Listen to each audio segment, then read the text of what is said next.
Hey guys, this is Mrs. Harvin, and this is our final section in Chapter 5, all about quadratic equations. Today we're going to look at solving quadratic inequalities. 5.9, solving quadratic inequalities. Our life application for this unit continues to be that you, the student, will realize that he or she is a unique person, wonderfully made by God, with a unique place in Christ's body. We all have different gifts and talents. We can all do different skills in different ways, but all of us have one ultimate goal. We've got that creation mandate to take care of God's creation, and then we also have the goal of going out and making disciples and teaching people what it is that they need to know. Our lesson objective for today is that you, the student, will solve quadratic inequalities and graph their solution set on a number line. So we're going to have to refresh some old skills on graphing inequalities and conjunctions and disjunctions. I'm going to bring that back to the front of your brain here as we look at quadratic inequalities. So let's take a look at first what a quadratic inequality is. A quadratic inequality has one side written in the form ax squared plus bx plus c. That should look familiar. And the other side is 0. That sounds like a whole lot like a quadratic equation, but equations have equal signs and inequalities have inequality signs. Don't forget our 4 inequality signs. We have greater than equal to, or less than equal to. So here are some examples of quadratic inequalities. Now let's review a quick property when we talk about multiplying real numbers. So if we're multiplying two real numbers like p and q, and we multiply those numbers and they're greater than 0, when we multiply two factors, then p and q have the same sign. Here's an example. Let's just do 1 and 2. So if I multiply 1 and 2, 1 and 2 is greater than 0. And 1 and 2 have the same sign. They're both positive. If I multiply negative 1 times negative 2, negative 1 times negative 2 is also greater than 0. Okay? It is 2, which is greater than 0. So again, same sign. Okay? So when we multiply two numbers, if they're greater than 0, then they have the same sign. There are some other examples for you using 3 and 2. If we multiply two numbers and it's less than 0, then our two numbers or our two factors have different or opposite signs. So let's take a look at the numbers negative 3 and 2. If we multiply negative 3 and 2, we get negative 6. That's less than 0. Or 3 and negative 2, also negative 6. So when we multiply two factors and we get a negative number, it's less than 0, then that tells us those two factors must have negative signs or opposite signs. Let's take a look at how to solve a quadratic inequality. Now this screen is going to get a little crowded and it might be a little confusing, so I will try and do my best to kind of explain things as we go, but the screen is going to get a little bit crowded. So when trying to solve x squared minus x minus 2 is greater than 0, the first thing that we need to look at is this sign, greater than 0. That tells us our factors. When we factor, our factors are going to have the same sign, because it's greater than 0. So p and q, what we just said, two factors multiplied together, when they are greater than 0, it means same sign, either both positive or both negative. So keep that in mind. The first thing that we're going to do is factor this, just like we have been doing. So we're looking at two numbers that when multiplied equal negative 2, but when added equal negative 1. And when we factor that on the left-hand side, we get x minus 2 times x plus 1. Now, you may be looking at this and going, but these aren't the same sign. That's because we don't know what x is.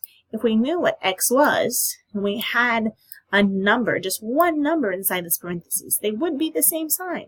Okay, but we know that when we multiply these, they're going to be greater than 0, and so that tells us that either both of these are going to be both positive, or they're both going to be negative.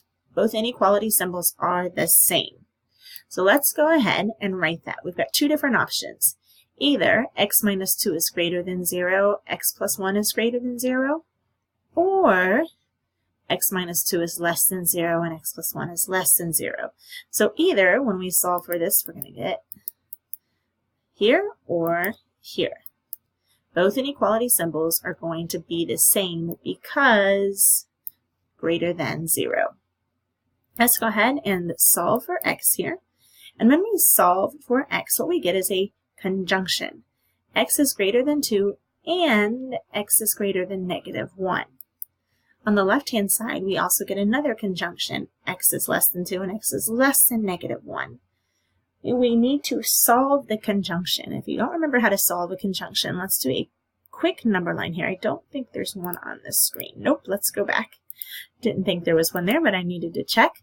To solve a conjunction, we're going to do a quick number line here. Here's 0, here's -1, and here's 2. We know that x is greater than 2, greater than goes to the right, and x is greater than -1, that goes to the right. And because it says and, we're only worried about the parts where they overlap. In this case, this section right here. So this conjunction tells us that over here, x is greater than 2. When we look at this conjunction over here, again, let's add our 0, not a 0, a -1 and a 2. And the first part says that x is less than 2, less than goes to the left. X is less than -1, goes to the left. Again, with a conjunction, we want to know where they overlap. The and part is where they overlap, and where they overlap is just from -1 moving to the left here.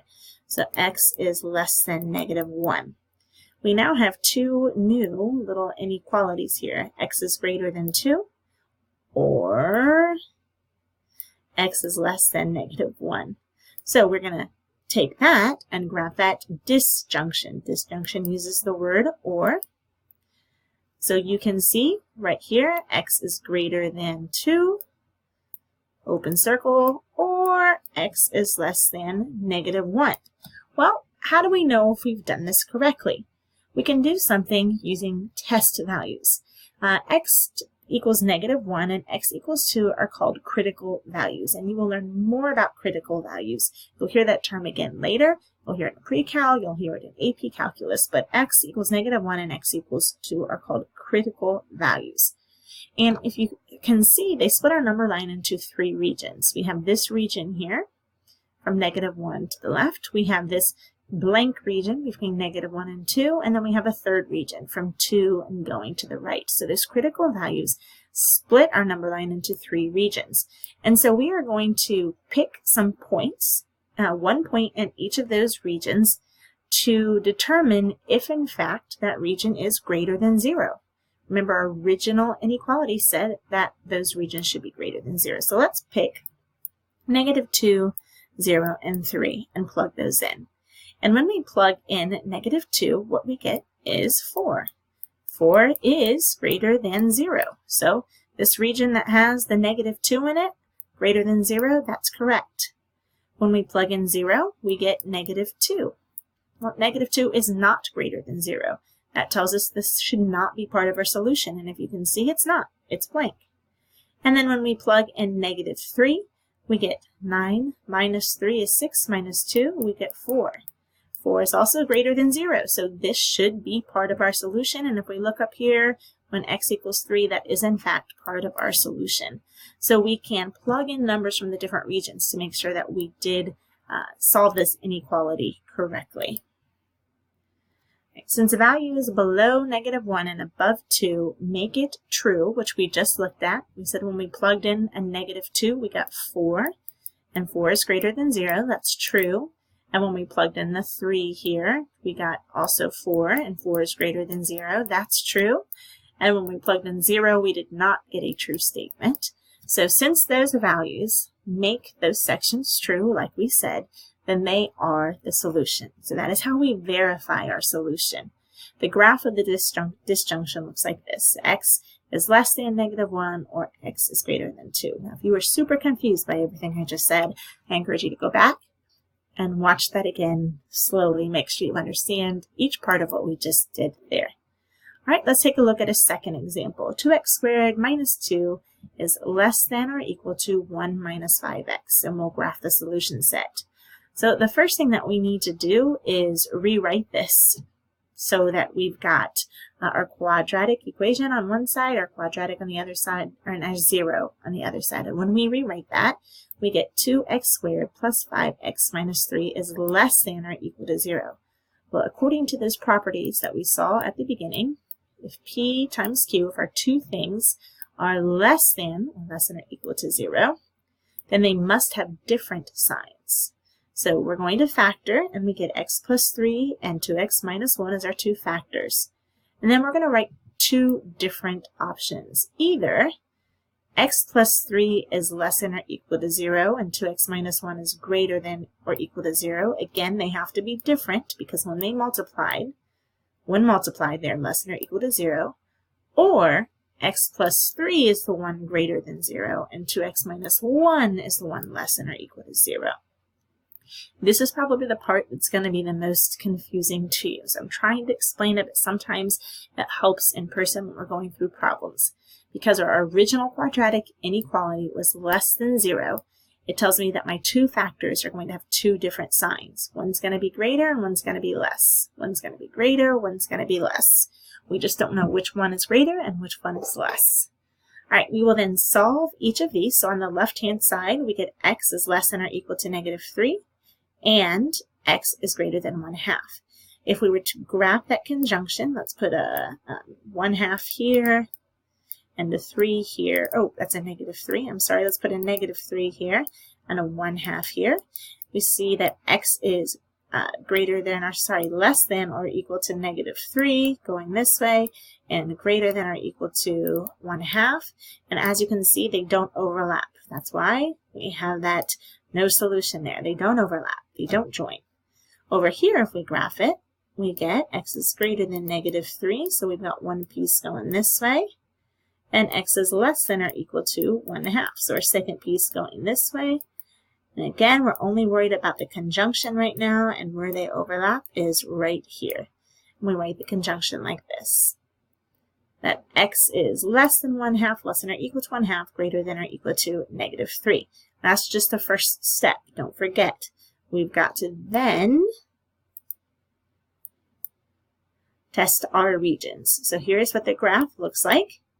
Okay, we can verify it by substituting specific test points from each region to determine the critical value. So I could plug in a negative 4 and see if that gives me a true statement. It doesn't. I could plug in a 4 and see if it gives me a true statement. It doesn't. The only values that will give me a true statement when plugged into my original inequality are the values right here between 1/2 and negative 3.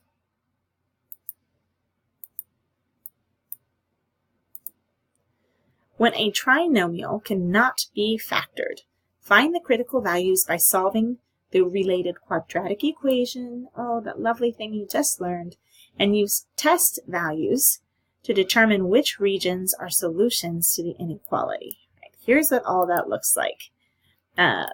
We'll come back to that little note in a second. So we're going to solve x squared plus x is less than negative 3. Now, if we look at x squared plus x and move the 3 over here, plus 3 is less than or equal to 0. It's not factorable. There are no factors of 3 that when multiplied equal 3, but when added equal 1. So we're going to have to use the quadratic formula. So to do that, we're going to use the related equation here. We're going to change that less than sign to an equal sign just for the moment. Has no real roots. If we plug that into the quadratic formula, what we find out is that our roots for this are negative 1/2 plus or minus the square root of 11 over 2i. So there are no real roots.